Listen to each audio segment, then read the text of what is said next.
setup-wise, like we said, it's pretty good to be fair. There's nothing we sort of worry about that. Grip-wise for me was sufficiently in a good enough position. If it was comfortable to you, it certainly creates a lot of power. And if we swing the golf club back better, we can return the club back to the ball square. And that for me is the three things a grip's trying to do: is comfort, create power, the ball straight.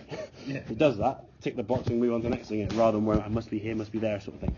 What you were doing though before, as the club went back, halfway back is your arms now sort of moving inside. If you actually look at your grip, your left hand now is almost sort of pointing the glove hand a little more up to the sky there. Your forearms basically sort of rotating sort of clockwise, which gets the golf club then to work too far inside and opens the club face up. But by doing the forearm doing this, then you add wrist hinge as well.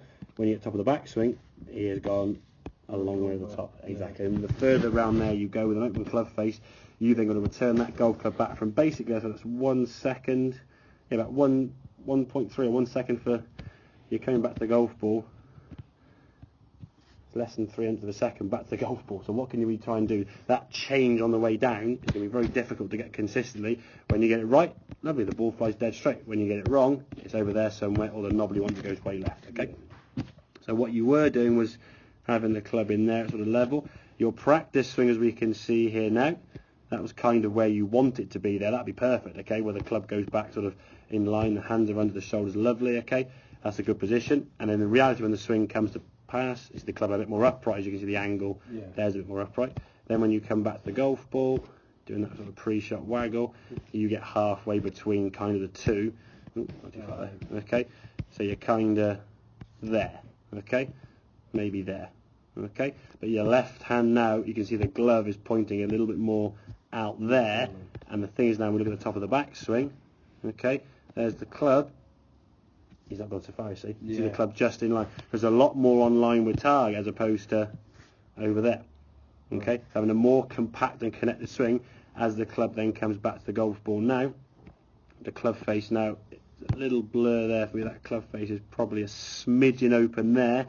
As we come back to golf where you're used to sort of releasing the hands, we come back to the ball. Now the contact, as we can see there, is a little bit towards the heel, but certainly when you're changing the club going back and forth, it's going to be a bit awkward obviously. This is your first couple of swings you did that. Even so, the ball still flies kind of down the range, and it sort of ended up basically kind of between the 100 and the 150 sign with a little bit of a fade. A good bad one. Okay, it went about 180, 200 sort of thing, but it was a good bad one as you come through. But again, when you're making an adjustment in your swing, it will feel a bit strange. Okay, how that club returns back to the golf ball will be feeling a slightly different position because the club now is coming back with your arms in here as opposed to sort of a different move all over. And again, the timing of that swing. If you think when you're at the top of the backswing, often if a swing gets shorter, there's no guarantee. If your club moving down at 2.46. On the same sort of time you'll be at, so there you are, you come down 500 of a second quicker. Doesn't sound a lot, does it? But I mean, that's different timing. When that golf club's swinging at best part of 100 mile an hour, small little adjustments there, because your swing feels a bit shorter, the club now is reaching the ball a bit quicker maybe. And that subtle little adjustment, it's not, well, where's the ball? The ball should be hit now, kind of there, not there. It's just a little bit earlier than what you're used to. But for me, it's about getting a slightly more compact movement, a little bit more sort of secure and consistent move, so your bad shots at least go down some sort of corridor like that way, and they're going to be more sort of 180 to 240 rather than potentially sort of 50 or lost ball. And that for me is what it's all about. This club here only use about 14, 15 times around at most, but it can be a killer.